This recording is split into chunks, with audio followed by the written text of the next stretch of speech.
passerons la main aux musiciens, et moi je vais passer le micro à Marc Paquien, ça rime en plus, et simplement pour dire qu'avec, grâce à l'atelier lyrique de l'Opéra National de Paris, il y a eu, d'ailleurs Jean-Yves Ruff est à côté de Christian Sirme en ce moment, et nous avons l'année dernière présenté une version chambriste de Così, avec de merveilleux chanteurs, et ça a été quelque chose de magnifique ce qui s'est passé ici.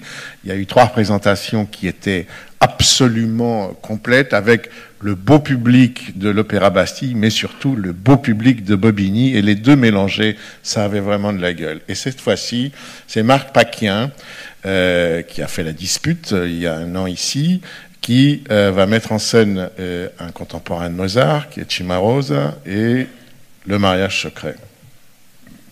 Oui, bonsoir. Alors, c'est très heureux, je suis très heureux, c'est très joyeux de venir parler de musique et d'opéra. Christian Sirme vous dira un mot sur l'atelier lyrique.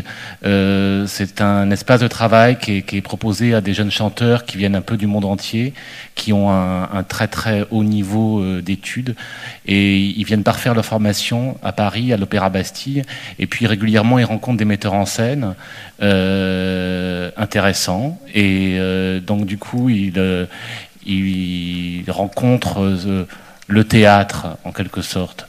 Alors là, on va lancer un travail ensemble sur Cimarosa, qui est un contemporain de Mozart. Le mariage secret, c'est un immense succès au XVIIIe siècle. Bon, pour vous dire en quelques mots, c'est un opéra bouffe. C'est l'histoire d'une famille qui devient folle, hein, évidemment, puisque c'est un père veuf et ses 2 filles. La cadette a épousé en secret le valet du père, et puis le père veut marier l'aîné à un baron. Puis quand le baron voit l'aîné, il la trouve tellement laide qu'il veut la cadette. Et puis la cadette, du coup, va se confier à sa tante, qui est veuve, mais la tante lui avoue qu'en vérité, elle est amoureuse du valet du père, que la cadette doit épouser. Enfin bon, vous voyez l'histoire.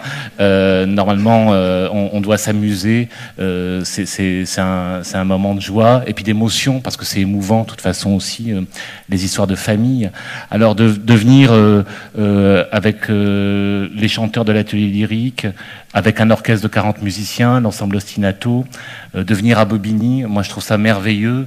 Il y a 10 jours, j'ai lu dans le journal Le Monde un papier sur la Comédie Française à Gennevilliers. Et dans ce papier, il y a 2 erreurs majeures qui m'ont vraiment énervé. D'abord, il est dit que c'est la première fois que la Comédie Française venait à Gennevilliers. D'abord, c'est faux, parce qu'il y a 25 ans, je ne sais plus, gamin, j'ai vu Marie Stuart de Schiller par Bernard Sobel à Gennevilliers. La Comédie Française était déjà là.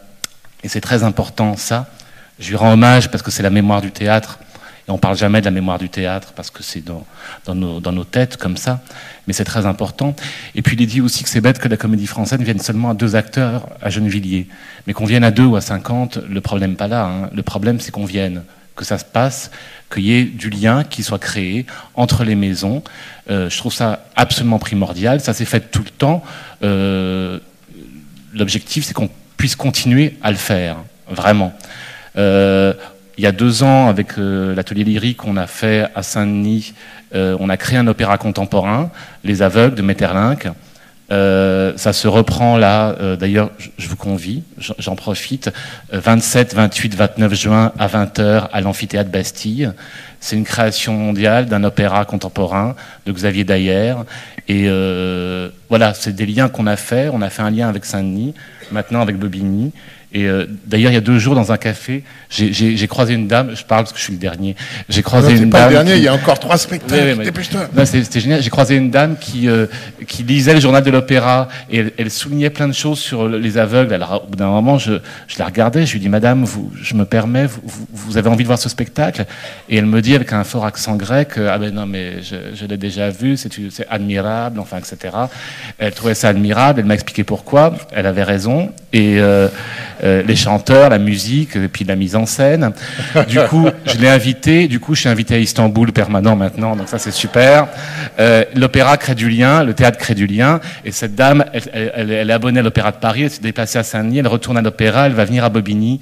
Enfin bon, voilà. Donc nous donnons tous la main. Voilà.